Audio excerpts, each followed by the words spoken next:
Hey guys, what's going on? It's Carl here, back with another episode, and it is finally the time of my review and comparison of the 2016 MacBook Pros. We've got the 13-incher, the 15-incher. Does 2 inches make a big difference?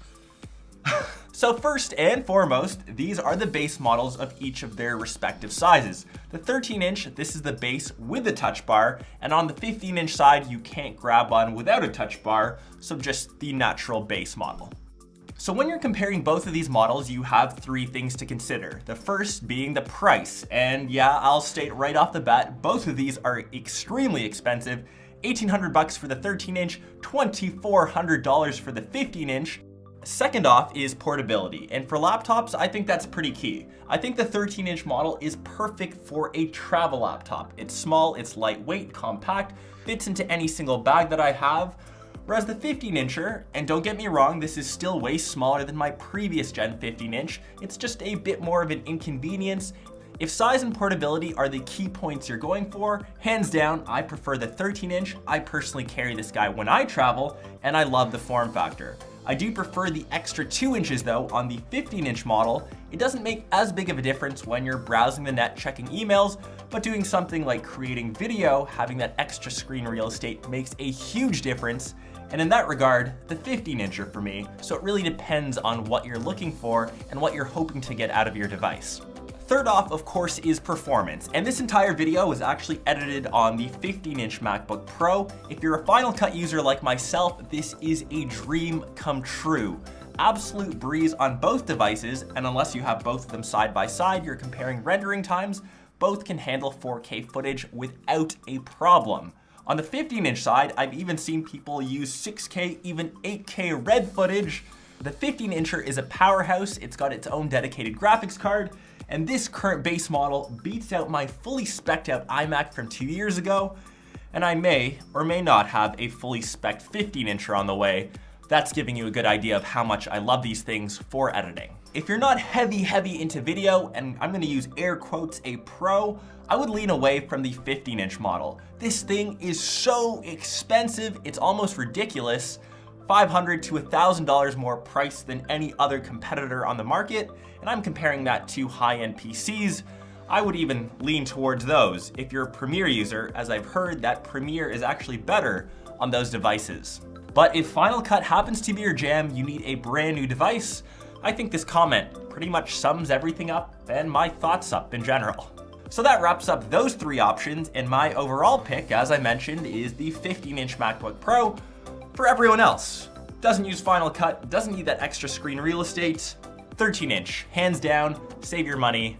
Trust me, the 15-inch, unless you use it for those reasons, not worth it. So the overall experience on both devices, and I'm gonna say again, and I'm going to hammer this one home, they are expensive. If you fully spec out either of these, you're spending over $2,000, even $3,000, which is, to me, ridiculous for a laptop, but people will buy them because they're Apple.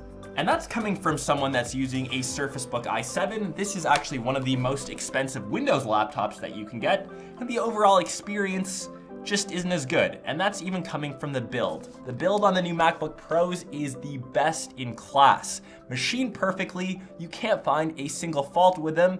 Other best-in-class features are the trackpad, way larger this time around, perfect for using gestures. The build quality on these, again, is just second to none.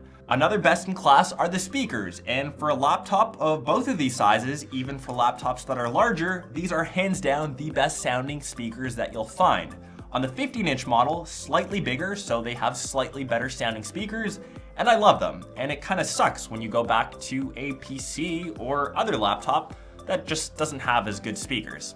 Third off, of course, is the displays, and here's where Apple doesn't have too much of a lead against the competition. I won't label them the best in class, they're definitely up there, and they aren't touchscreen, which leads me to the next feature, which is the touch bar. I made an entire video if I thought the touch bar was worth the hype. I will leave that linked up here, but to round that up, I do really like the touch bar. I like how it changes with every application. I don't use it for every application, and I think there's still work to be done, but it isn't anything too groundbreaking, it's just something that's nice to have. And to round everything up, we'll talk about the stickiest feature, which is the port situation. 4 USB-C Thunderbolt ports, and no matter what, you will be living the dongle life. There's no way around it. If you're using a legacy, weird to call it that now, USB device, something as simple as an SD card, you will need a dongle, and Apple will be making a killing, absolute killing on dongles this year. But it's weird. We're in that odd, weird, strange spot on the spectrum where we're switching over to more USB-C peripherals.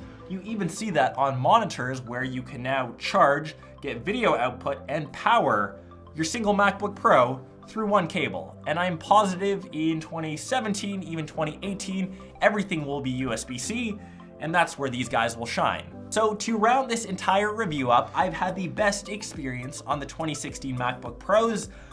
I'm now just broke, and if you're planning on buying one, your wallet will also be hurting. That is the very sad reality of being an early adopter and buying an Apple product. You will pay through the wazoo. There are definitely better bang for buck options out there, but unfortunately, if you're looking to buy the latest and greatest from Apple, your bank account does have to suffer. Really curious to see what you guys have to say about the 2016 MacBook Pros. And as I mentioned, I'm grabbing a fully spec'd out 15-inch, which will be my new main editing rig.